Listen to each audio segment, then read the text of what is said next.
C'est le Saint-Esprit qui l'a mobilisé. Alléluia. Bien-aimés, je suis venu ici vous parler de l'école des leaders, de l'université de Dieu. Est-ce que c'est important d'avoir une telle école au sein de l'université de Dieu? D'autant plus que tu as vu que l'école est belle. L'école, il y a le leadership, il y a l'université. Les amis, il y a qui te copie les alliés dans le monde entier. Est-ce qu'il est encore opportun d'avoir une autre école ici à l'université de Dieu pour les leaders? Nous avons répondu au premier culte oui. C'est très important d'avoir cette école. Pourquoi? Parce que Dieu utilise les leaders. Dieu utilise les leaders. Dieu utilise les leaders. La grande question auquel nous nous sommes posés et que nous voulons répondre aussi avec vous. Quand est-ce que Dieu utilise les leaders et comment est-ce qu'il utilise? Quand et comment? Bien-aimés, ce que nous devons savoir, quand il y a un problème, Dieu suscite un leader. Quand il y a un besoin, Dieu suscite un leader. Quand Dieu veut faire quelque chose pour ses enfants sur la terre, il suscite toujours un leader. Parce qu'un leader, c'est celui qui influence, qui a une capacité d'influencer un groupe de gens dans une affaire quelconque. Mais ici, il s'agit de l'affaire de Dieu, parce que Dieu le veut quelque part. Un leader, c'est une personne qui a la capacité de mobiliser les enfants d'Israël qui étaient tourmentés en Égypte et les amener vers le pays où le Seigneur Dieu les attendait. C'est celui-là qu'on appelle un leader. Bien-aimé, je ne vais pas parler de ça parce qu'il y a quelqu'un, un expert qui va nous parler. Il va nous parler de ça le dimanche prochain. Alléluia. Mais aujourd'hui, je voudrais répondre à une question par rapport à l'école de leadership ici à l'université. Est-ce que c'est important? Oui, c'est important parce que Dieu utilise les leaders. Lorsque Dieu voulait délivrer son peuple, il voulait le délivrer. Ils étaient en Israël, il a utilisé un leader qu'on appelle Moïse. Il a utilisé un leader. Alléluia. Amen. Mais qui est Moïse? Est-ce que Dieu ramasse les gens comme ça? Non. Dieu ne ramasse pas les gens. Dieu, il a un profil. Il regarde, il dit non, c'est celui-ci qui est capable d'accomplir cette mission. Et je l'ai choisi. Pourquoi? Parce que si ça ne dépendait que des hommes, les hommes ne pouvaient pas nous choisir et nous autres aussi ne pouvaient pas vous choisir vous. Mais si Dieu vous a choisi pour diriger une église, ça signifie qu'il a trouvé que c'est vous qui êtes à mesure de le faire. Et il a mis en vous le pouvoir et le pouvoir de vouloir et de faire. Il a mis en vous toutes les capacités pour réaliser cette mission-là. Lorsque Dieu a choisi Moïse, il savait que Moïse, il a étudié. Moïse, il était dans la cour royale. Il a étudié, il connaissait les lois. Il connaissait la méthode, il connaissait qu'est-ce qu'un peuple, comment est-ce qu'on dirige un peuple, il connaissait. Voilà pourquoi Dieu a dit non, c'est celui-là qui va aller accomplir ma mission, une mission difficile. Voilà pourquoi aujourd'hui, si nous pouvons lire Deutéronome, si nous pouvons lire toutes les lois que Dieu voulait nous donner, les ordonnances, les commandements, il ne devrait utiliser qu'une personne qui a fait les droits, qui a fait la législation. Il ne pouvait pas utiliser un médecin. Est-ce que vous comprenez ces choses? Maintenant, quand il choisit une personne, celui-là, et que le peuple dit non, nous on s'oppose à celui-ci. Ah, mais c'est grave.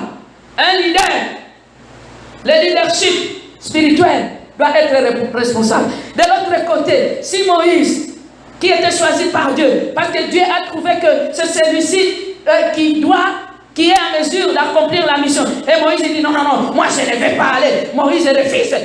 C'est pourquoi Dieu s'est fâché. Mais pourquoi tu refuses? Parce que tout ce dont j'ai mis en toi, c'est pour accomplir ma mission. Il ne faut pas refuser. Quand le Seigneur te choisit, même s'il y a des difficultés, il ne faut pas abandonner. Parce que c'est toi qu'on a choisi. Alléluia.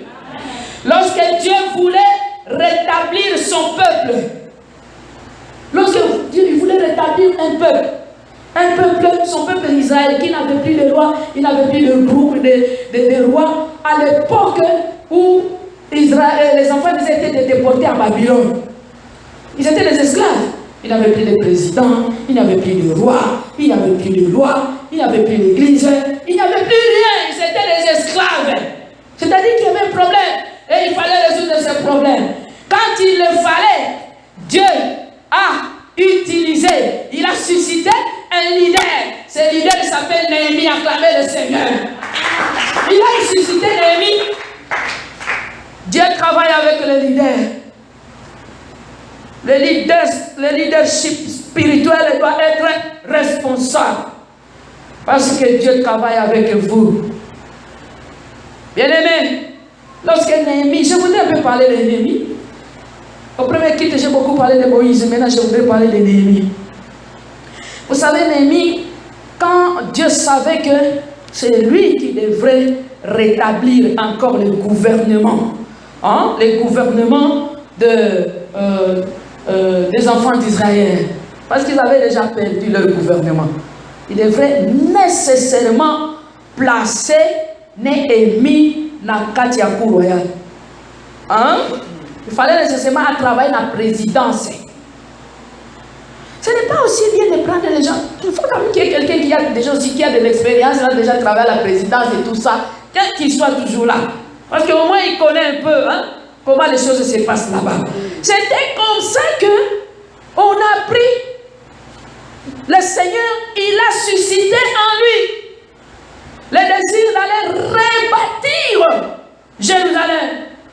Murailles de Jérusalem, le temple de Jérusalem, tout était détruit. Bien aimé, vous croyez qu'il n'y avait pas d'ingénieurs à Jérusalem? Ils étaient là. Mais, parce que lui, il avait d'autres capacités que les autres n'en avaient pas. Parce que lui, il connaissait déjà beaucoup d'enjeux. Lorsque on est dans une institution qu'on appelle présidence, on a des ennemis internes, on a aussi des ennemis externes. Vous avez des ennemis à l'intérieur, vous avez aussi des ennemis à l'extérieur. Et c'est comme ça, c'est ce qui l'a permis de bien gérer cette affaire. Parce que ce n'était pas facile d'aller reconstruire muraille de Jérusalem, d'aller reconstruire le temple de Jérusalem en étant esclave. C'était pas possible. Mais l'Éternel l'a placé là-bas pour qu'il puisse avoir la faveur du roi. Parce que le roi lui a accordé la faveur. Il lui a donné la sécurité. Il lui a donné des lettres pour tous les gouverneurs, pour que les gouverneurs puissent l'aider. Il a même accédé aux richesses du roi. Le roi lui dit, ok, tu as l'autorisation d'exploiter les bois qui se trouvent dans les plantations. Parce que Dieu savait qu'il aurait besoin de toutes ces choses. Mais quand il est arrivé, Dieu aussi, parce qu'il avait déjà préparé. Il avait déjà préparé au combat contre les Sanballat, contre les Tobija, et contre aussi le peuple juif eux-mêmes qui était à l'intérieur, qui s'était déjà organisé. Comme toujours, même ici en RDC, il y a des gens qui s'organisent pour maltraiter les gens. Et quand on veut rétablir tout le monde dans leur droit, ils s'opposent. Nous sommes déjà bien. Lui, il vient au Denan, à Outouabissous.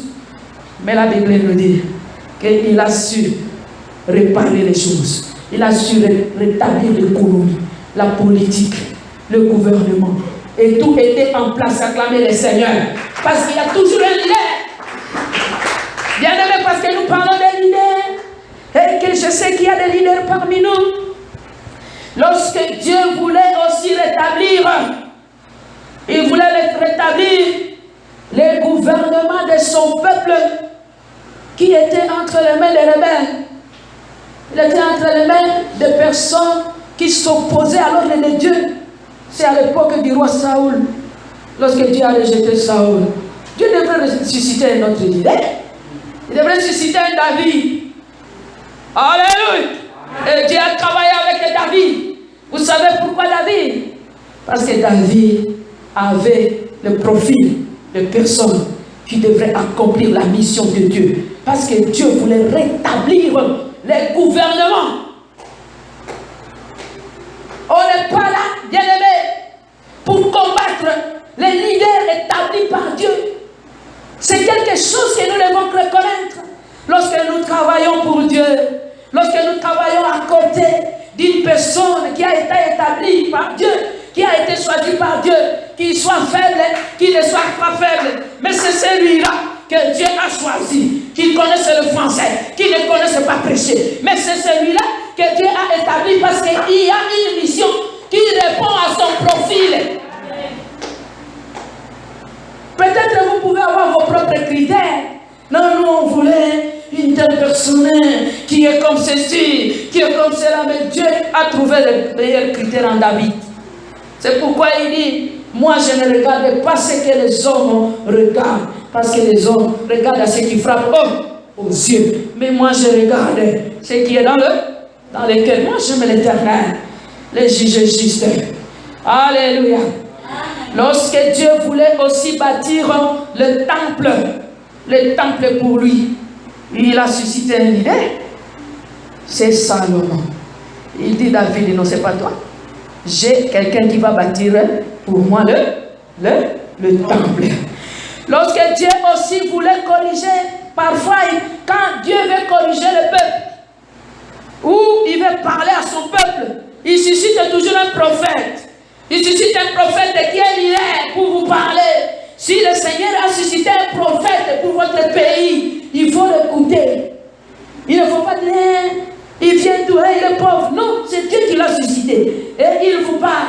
Si l'Éternel a suscité un prophète dans votre église pour vous parler, il faut l'écouter. Alléluia. À l'université de Dieu aussi, Dieu a suscité des prophètes. Et Dieu parle. Il y a des prophètes ici, au pays et en dehors du pays. Nous remercions le Seigneur pour tous les prophètes qui prient pour l'université de Dieu. Et Dieu passe par eux pour parler.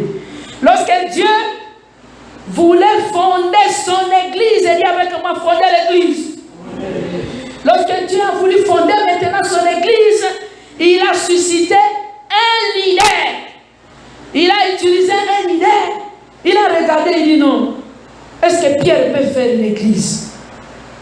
Il regarde chez Pierre, la loi mosaïque, il faut que les juifs, les saluts viennent des juifs, les saluts sur le peuple juif. Il dit non, non, oh yo, à comme évangile dans RDCT, il ne va pas amener l'évangile en Bouddhi. Alors il regarde et dit qui Pierre décide d'amener l'évangile en Bouddhi. Regardez ce Paul. Oh, Paul, malgré ses faiblesses, il dit c'est celui-ci. Alléluia. On l'a contesté. Parmi les disciples, on les conteste. Mais parce que Dieu travaille toujours avec les leaders. Même si vous contestez les leaders, Dieu toujours va continuer à travailler avec eux. Lui. Alléluia. Parce que c'est comme ça que Dieu est. Et nous avons vu comment Paul a travaillé. Et l'évangile est allé vers les païens. Il dit, moi j'ai reçu le ministère de l'évangile pour les païens. C'est ce que Dieu cherchait. Il cherchait celui qui devrait apporter l'évangile pour les païens. Et j'ai aimé le jour où il se fâche contre les juifs se fassent. Il se dit, ah, pourquoi toi tu n'aimes pas manger? Tu as refusé de manger avec les païens. Parce qu'il a vu que ce qu'il faisait là, c'était un obstacle. C'était un obstacle à sa mission. Voilà un leader. Il essaie d'identifier, il dit non, non, non, cette situation ici, c'est pour détruire la vision de Dieu. Et quand il voit que c'est pour détruire la vision de Dieu, il se lève et il se dit non, non, non, ça ne peut pas. Parce que Dieu travaille toujours avec les leaders. Alléluia. Il en est de même pour fonder la nation sacerdotale.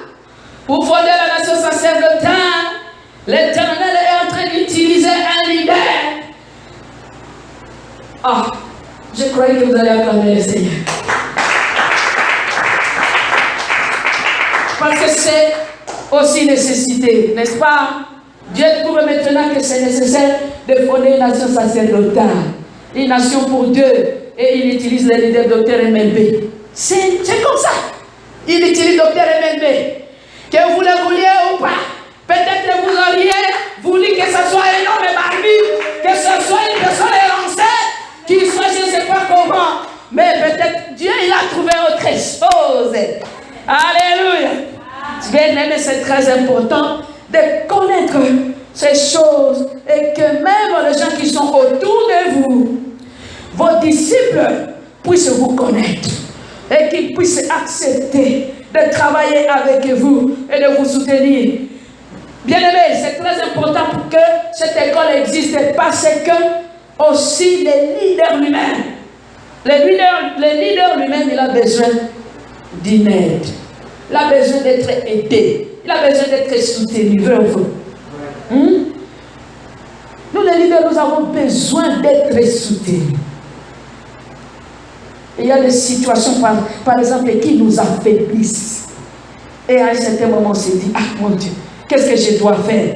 Il faut soutenir votre leader, car il a besoin de votre aide.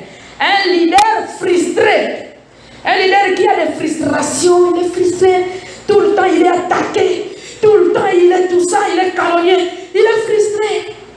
Un leader qui est frustré, il devient inefficace. Et Dieu n'est pas content. Il n'est pas content des gens qui frustrent un leader. Un leader qui fuit aussi son appel, c'est un leader qui a beaucoup de problèmes. Vous avez reçu l'appel de Dieu. Au premier guide, nous avons parlé de ces choses. Quelqu'un qui a reçu l'appel de Dieu et qui est toujours en train de fuir. Vous allez fuir où? Nous sommes toujours ici sur la terre. Nous ne sommes pas encore au ciel. Tu peux quitter la ville ici. Tu vas dans un autre pays. Tu es toujours ici sur la terre. J'ai toujours dit aux gens, vous quittez, je ne sais pas aux États-Unis, mais tu es toujours aux États-Unis, c'est toujours ici sur la terre. Vous respirez l'oxygène. Vous buvez l'eau de Dieu. Vous êtes toujours ici sur la terre. Ça ne sert à rien de fuir. Parce que vous allez devenir malheureux.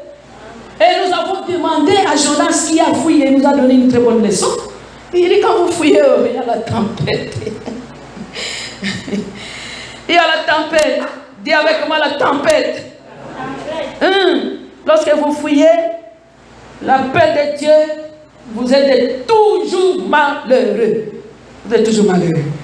Bien aimé, c'est aussi important que cette école puisse aider les leaders à comprendre qu'ils doivent aussi découvrir la nature de leur leadership.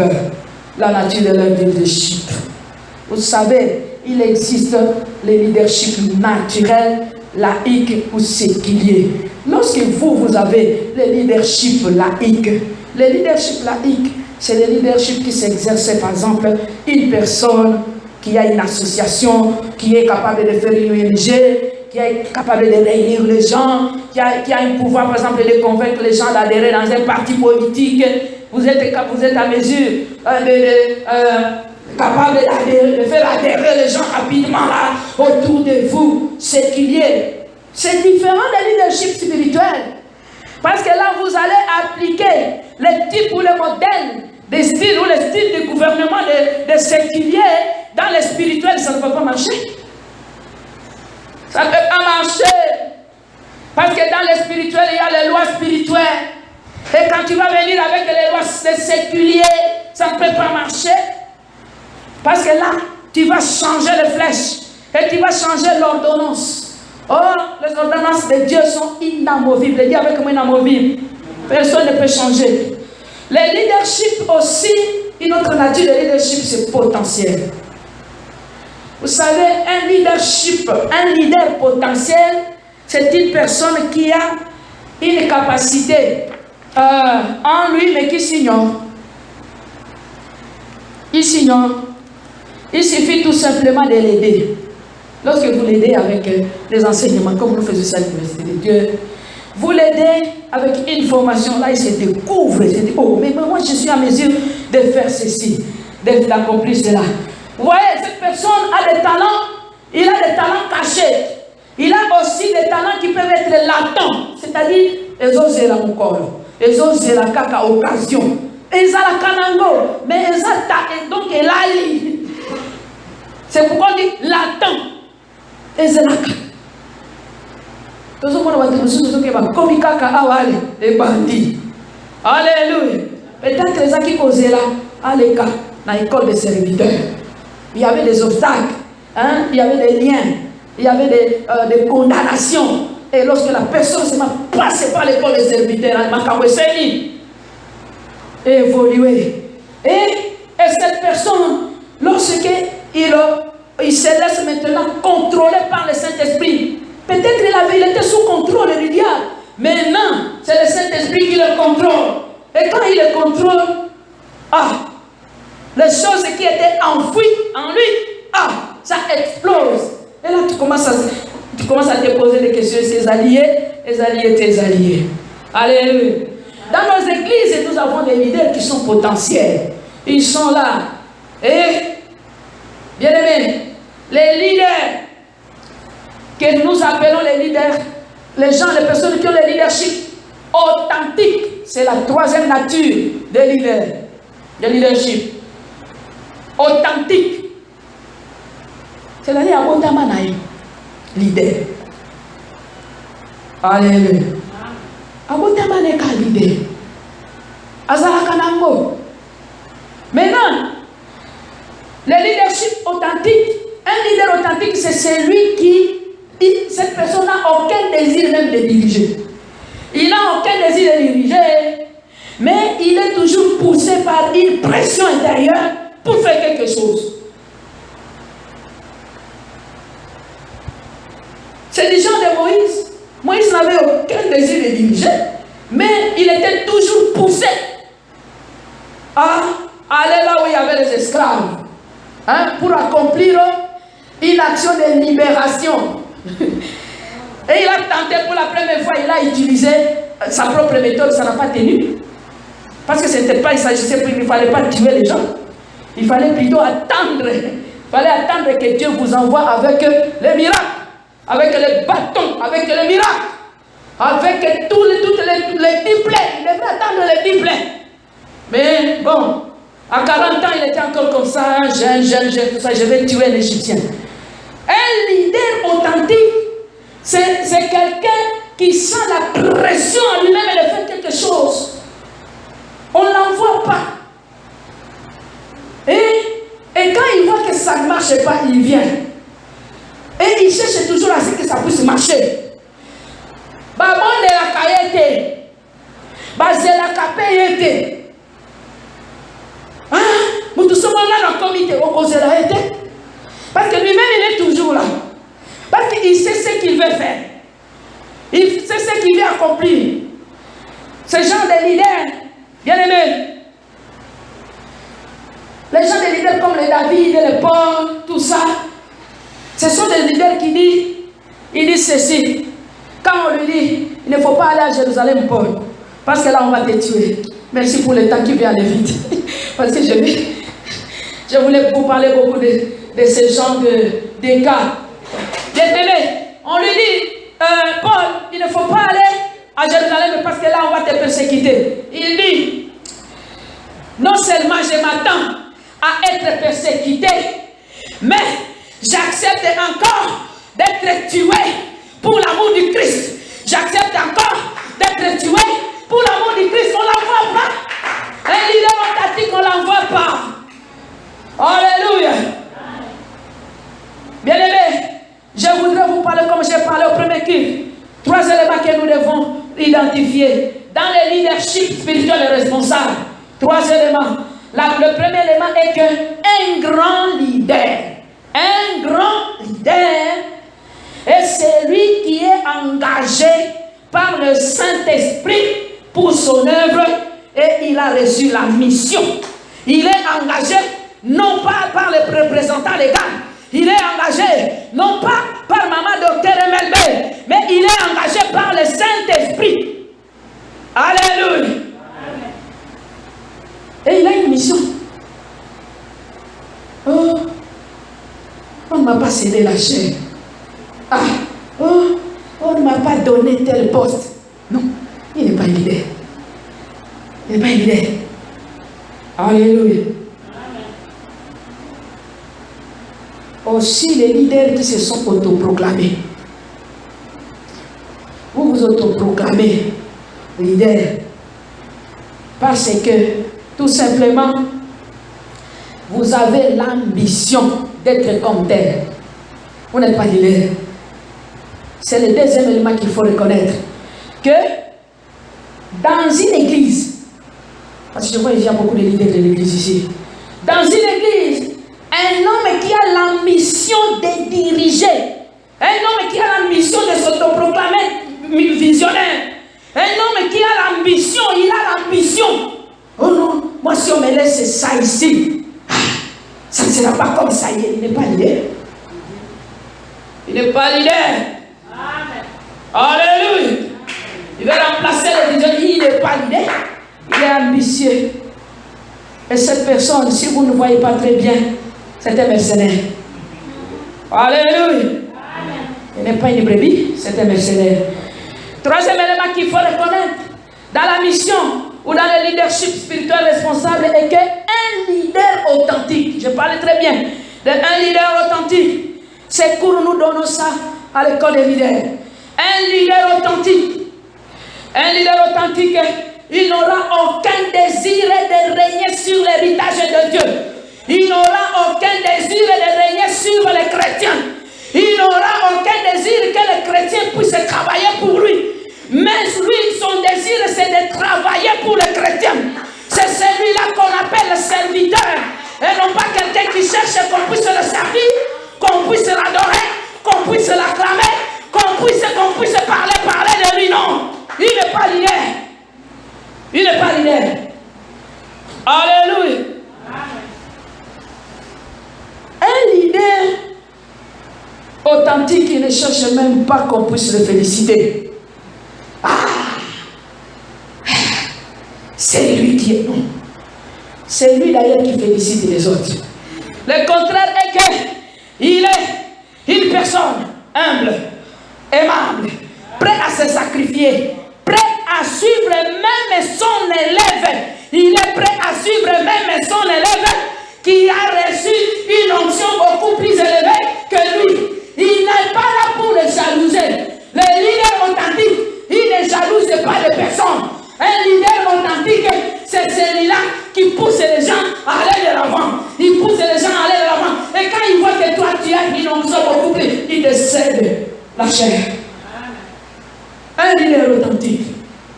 Bien aimé, il est question de comprendre une seule chose.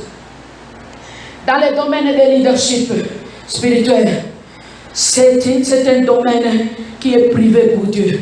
C'est Dieu qui connaît les secrets. Il connaît les secrets pourquoi il a mis telle ou telle autre personne. Il connaît les secrets pourquoi il a mis tel comme président de la République. Il connaît. Et nous, le rôle de l'Église, un leader qui est formé, qui comprend ces choses, il doit aussi former ses disciples. Il doit aussi former ses disciples à respecter l'autorité. À respecter l'autorité du peuple. À respecter l'autorité de l'Église. À respecter l'autorité que Dieu a établie. Alléluia. Parce que l'Éternel, notre Dieu, il travaille avec les leaders. Alléluia. Je voudrais que vous puissiez acclamer d'abord le Seigneur. Parce qu'il y a quelque chose que le Seigneur veut dire. Il veut nous parler encore. Lorsque une personne se connaît comme leader authentique, il faut rester. Il faut représenter vous le leader. C'est vous le leader. Parce que vous êtes le serviteur. Un leader se sacrifie. J'aime un leader qui est ici. Il est allé se sacrifier quelque part. Et je bénis le Seigneur parce que ce n'est pas pour son propre intérêt, mais c'est pour l'intérêt du peuple de Dieu. Les leaders comme le David, ce sont les leaders authentiques. La Bible l'appelle un héros pour le peuple. Un héros pour le peuple. Et le peuple chante pour lui. Il dit, tel a tué ses 1000, et lui il a tué ses 10 000. Tel a tué ses 1000, mais David a tué ses 10 000. Parce que l'autre a tué ses 1000, et c'est lui qui a tué ses 10 000.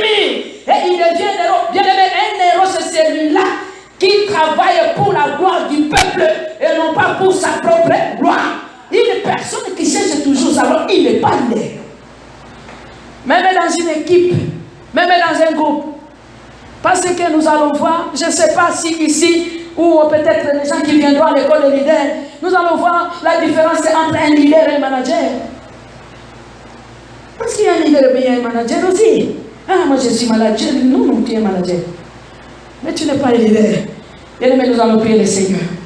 Nous allons prier le Seigneur parce que nous avons des leaders. Vous savez, lorsque Dieu vous envoie un leader, il faut l'aimer, il faut l'aider. Si vous êtes leader, il faut prier. Vous allez prier, Seigneur, parce que tu m'as mis devant les gens. Aide-moi à bien accomplir ma mission, à amener le troupeau que tu m'as donné, là où tu les attends.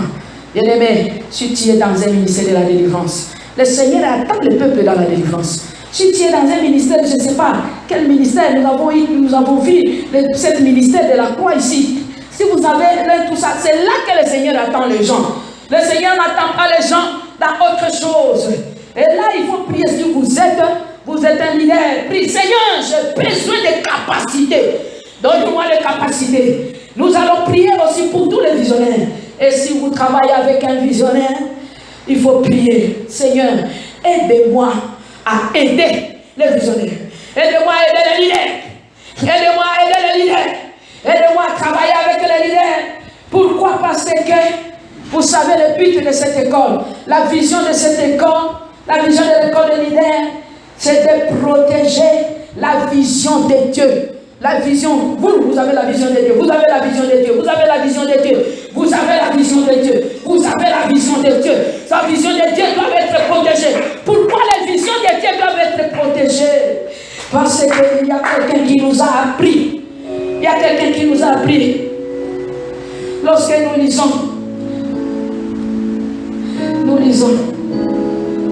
dans 2 Samuel chapitre 21, je voudrais que vous puissiez écrire.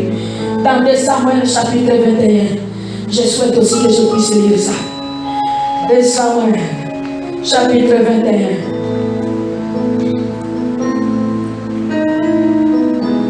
2 Samuel chapitre 21. Merci de m'avoir donné le temps de lire. 2 Samuel chapitre 21. À partir du verset 15, nous allons nous arrêter au verset 17. La Bible nous dit, les Philistins firent encore la guerre à Israël.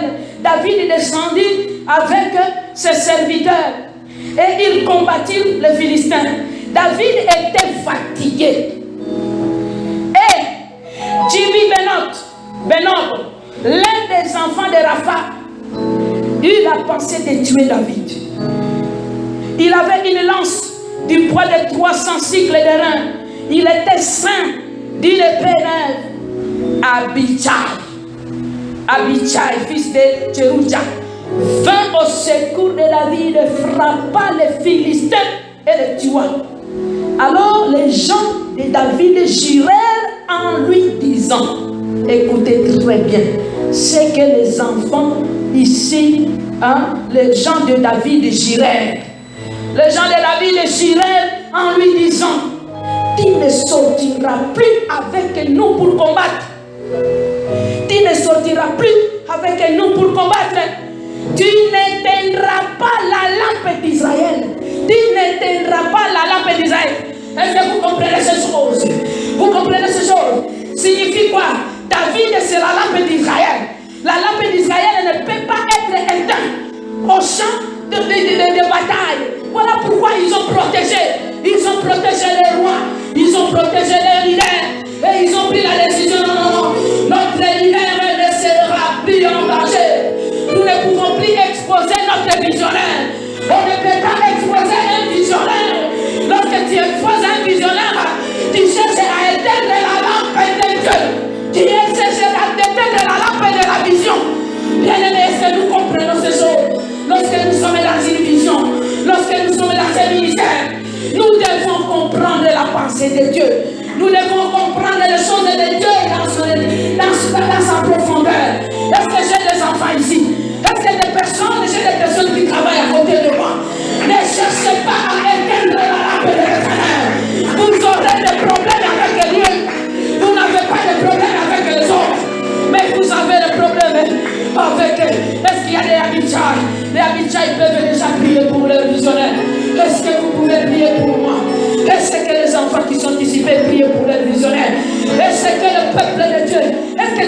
visionnaire? Est-ce que tu es un leader spirituel? Prie pour lui, car c'est une lampe. C'est une lampe d'Israël. Tu ne sortiras plus avec nous pour combattre et tu n'éteindras pas la lampe d'Israël. Il y a une autre chose que je vais vous dire. Je vais vous dire encore plus. Et ça va vous étonner. Parce que ça m'a étonné aujourd'hui. C'est pourquoi je dois respecter les autorités du pays. Il faut respecter le président de la République. Car c'est la lampe de la RDC. Il faut respecter les représentants légaux de votre église. Car c'est la lampe de votre ministère. Il faut respecter toute personne qui a été choisie. Il a été mis à part par Dieu. Car, qui est-il? La Bible nous dit, je suis en train de lire dans 2 Samuel. Merci pour le temps, je suis en train de lire dans 2 Samuel 18. À partir du premier verset, je commence à partir du premier verset, je vais m'arrêter au 3e. La Bible nous dit, David est passant en revue les peuples qui étaient avec lui. Et il établit sur eux des chefs, des milliers et des chefs de centaines. Il plaça les tiers du peuple sous le commandement de Joab, les tiers sous celui d'Abishai, fils de Jéruja, le frère de Joab, et les tiers sous celui d'Itaï, de Gad. Et le roi dit au peuple, moi aussi, je vais sortir avec vous. Écoutez ce que le peuple dit. Écoutez ce que le peuple dit. Les gens qui travaillent avec le visionnaire, les gens qui travaillent avec la lampe de l'Éternel. Écoutez ce que les autres ont dit au verset 3. Mais le peuple dit, tu ne sortiras point. Tu ne sortiras point. Car si nous prenons la fuite, ce n'est pas sur nous que l'attention se portera. Et quand la moitié d'entre nous succomberait, on n'y ferait pas attention. Mais toi, tu es comme 10 000 de nous. Mais toi, tu es comme 10 000 de nous.